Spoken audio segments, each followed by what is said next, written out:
Let's clarify a few things about carnival or carnival. The first point of clarification is that carnival or carnival is not indigenous to America or the Americas. Now, many individuals have attempted to situate this dynamic known as carnival in the Americas, offering that when you look at the headdress, when you look at the costumes, that these are synonymous with what the colonizers noted when they arrived in the Americas with respect to the indigenous people. Carnival is not indigenous to the Americas. There is no proof to support this assertion, and no one has offered any proof to support this assertion when this assertion has been questioned. Carnival is a part of a Catholic syncretic Greco-Roman paganism tradition that is a part of the Morisco and Marrano legacy in the Americas and in other places. The Moriscos and Marranos, for clarity, were the colonizers. It doesn't matter if they were wearing the mantle of Catholicism. For the most part, those were the individuals who were traveling around the world, colonizing everything that was not tied down, taking everything that was not tied down, taking on the identities of individuals and groups of people while shedding their own actual identities. Now, this was supposed to be a part of an outgrowth in response to the Inquisition. However, common sense would dictate that if someone was going through what was indicated in the narrative about the Inquisition, those individuals would not have time, they would not have interest in going around colonizing all of these places, enslaving people, and taking on the identities of others, in addition to the identity that these individuals took on, which was this Catholic identity. And so not only is Carnival a part of the tradition of those individuals who were colonizers, this is a part of the tradition of those who are understood as mound builders. Let's be clear about these mounds. The American Indians, or the indigenous people that exist right now, have no history of building these mounds. These mounds have buried entire societies. And so for individuals to assert themselves as the mound builders, what they are asserting is that they are the people who buried the people under these mounds and then took on these identities. And so when individuals are asserting this mound builder identity, this is something that people might want to examine a little bit more. Sometimes people just take on whatever has been told to them. They repeat, they regurgitate whatever it is that they've heard. They don't have any clarification about what it is that they are saying. But when individuals are claiming that they are these mound builders, wherever they were building these mounds, what they are asserting by and large is that they are the actual colonizers. They have these Greco-Roman European roots that are rooted in colonizing, rooted in creating empires all over the world. They are not the indigenous people of the places where they colonized. You have colonizers indicating that they found or discovered the Americas. They found and discovered India. Common sense would indicate that these individuals did not find anything. And when you have the individuals that are in these spaces where they were found or discovered, you have their identities being supplanted. You have their identities and their histories being rewritten by the individuals who were the colonizers. And it doesn't matter the color of these colonizers or the descendants of these colonizers. What you are seeing are manifestations of colonization, and these manifestations are then being put onto the indigenous narrative. It also doesn't matter how many feathered headdresses or aprons you see on these individuals. Carnival is a pre-Lent festival. That is the root of Carnival. It has additional roots that are tied to some paganism practices out of Europe, out of Eurasia, out of parts of Africa. What you see here in this Carnival manifestation is a manifestation again of Greco-Roman European tradition. It doesn't matter where you see it, that is where it is coming from. And when you see individuals practicing Carnival, what they are manifesting is a part of their cultural ancestral heritage. Simply because they have been transplanted into the Americas does not then make the tradition American. This is yet another manifestation of Carnival. Again, that Greco-Roman tradition. And here in Britannica, it indicates Carnival, the merrymaking and festivity that takes place in many Roman Catholic countries in the last days and hours before the Lenten season. And so that word Carnival, carn, is related to meat and the removal of meat from the diet for a period of time after this Carnival. So this is the partying and the merrymaking prior to having to give up something, to sacrifice for this Lenten season. It doesn't matter how many feathers you see. This is a manifestation of Greco-Roman tradition. This is not an indigenous American dynamic. And so what you see are cultures in the Americas that have been transplanted to the Americas, bringing with them their cultures. And those cultures, of course, are passed down from generation to generation. That's what makes it culture. And so simply because these individuals have a particular phenotype does not then automatically mean that what you are seeing is a manifestation of native or indigenous ancestry or culture. What you are seeing is the manifestation of that Greco-Roman Catholic syncretic dynamic known as Carnival. And here you see an additional manifestation of this carnival-like dynamic with this celebration known as Christians and Moors. What's interesting about this is because of the tragic history that has been described, it seems very odd that they would be having these celebrations. The individuals who practice these celebrations, the Christians and Moors celebration, they are very much into reenacting this entire dynamic, regardless of what side of the fence they happen to be on. And so again, this is another manifestation of that carnival-like dynamic. These are other depictions of Carnival. Again, this is not an indigenous American manifestation. You can see the reenactment of the Moors and Christians in a number of places. You see it even in the Americas, in the southern part of the Americas. However, even though you see this reenactment that is coming out of Spain, that does not mean that that is something that is rooted in the Americas. That is, again, something that was transplanted.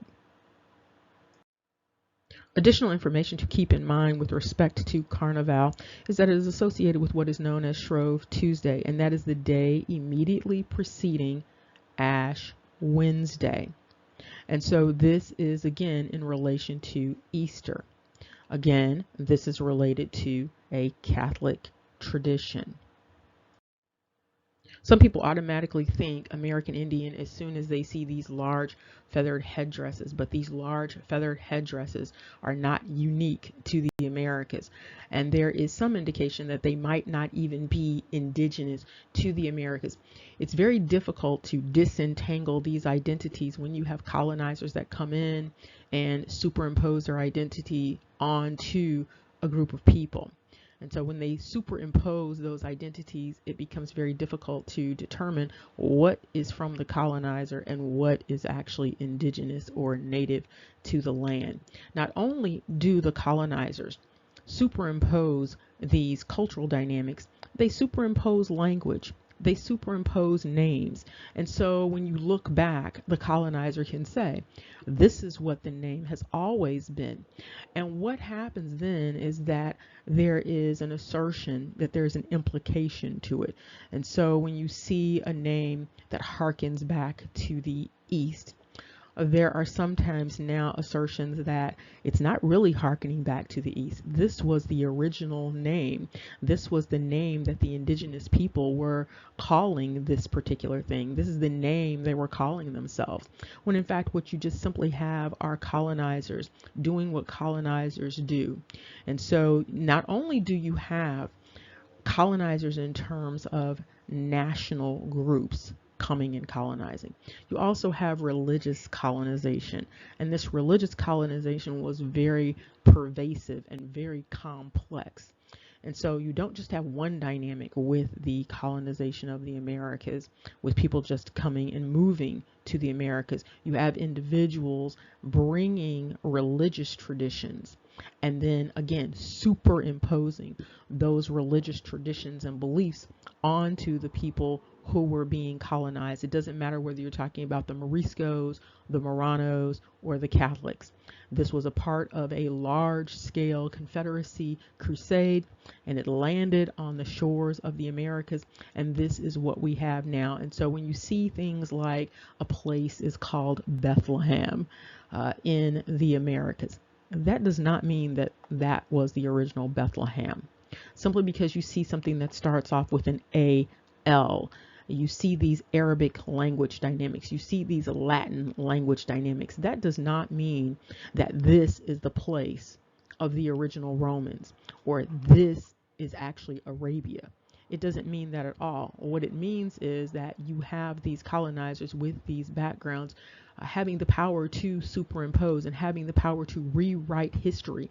And so in some instances, you may have American Indian groups, so to speak, that are not American Indian groups, but you might actually have some quote unquote American Indian groups that are who they are, but their names have been changed, their cultures have been changed, and so therefore you may not be clear about not even your own identity because of the dynamic that went along with the colonizers. And so you also know that the colonizers, whoever they were, and they were varied, were also bringing people into the Americas to participate in this settler colonizing dynamic and to create even more confusion. And so there is quite a bit going on, not only with the Carnival dynamic, but with a number of dynamics that were associated with these various colonizers. This is yet another depiction of Carnival. Again, this is not an indigenous dynamic. This is Greco-Roman. This is another Carnival depiction. This is another one of those Moors and Christians depictions. And here Britannica offers even more information about Carnival. It talks about the process of taking away meat for a period of time during that Lenten season, and that Carnival is this final festivity as people prepare to go through this period of sacrifice. And this is tied to Roman Catholic tradition. However, there is some indication that this may have been started as a primitive festival, because remember, this is syncretic. So it may have been started as a primitive festival related to rebirth and nature, but also related to the festival of Saturnalia. And this is coming out of ancient Rome. And again, it doesn't matter that you are seeing this dynamic in the Caribbean or in Toronto or New Orleans. It doesn't matter where you are seeing it. This still remains a Greco-Roman tradition, and those who are practicing it are practicing Greco-Roman tradition. And this is yet another depiction of the Moors and Christians. And this is yet another depiction of Carnival in the Americas. Again, this is coming out of a Greco-Roman tradition. And in this instance, you even have the individuals speaking a Romance language, a derivative of a Romance language. Whether you look to the left or you look to the right, you look up or you look down, what you are again seeing are manifestations of this Roman tradition known as Carnival. The individuals who are practicing these dynamics, they are practicing these dynamics because this is a part of their culture. You do not see Carnival being practiced everywhere. You see Carnival being practiced when the individuals have this as a part of their culture, when the individuals have this as a part of the colonizer dynamic. Now, what's noteworthy is who were the colonizers, because in some places you have people that have a very consistent phenotype, and so therefore there is not the assumption that those individuals are the colonizers. There's usually a slavery narrative that is attached to many places, but what you are seeing is that that slavery narrative may not be completely accurate, and that many of these individuals are actually Romans and Greeks. And as we wrap this up with Britannica's commentary, it is indicated in earlier times, Rome was the most conspicuous as the center of carnival activity, and the splendor and richness of the festivity that marked its observance there were scarcely surpassed elsewhere. And so this dynamic known as carnival is Roman. It is Roman. It is Greco-Roman, it is Catholic, it is rooted in the Morisco and Marrano colonizing dynamic. And so where you see individuals practicing carnival, you can rest assured that you have an abundance of Morisco and Marrano people in those places, carrying on these traditions, representing Catholicism, even if the individuals were not organically Catholic. This is wrapping up our discussion of Carnival. As we wrap this up, it's important to remember that your task is to question everything. Remember, knowledge is power. Take care. See you soon.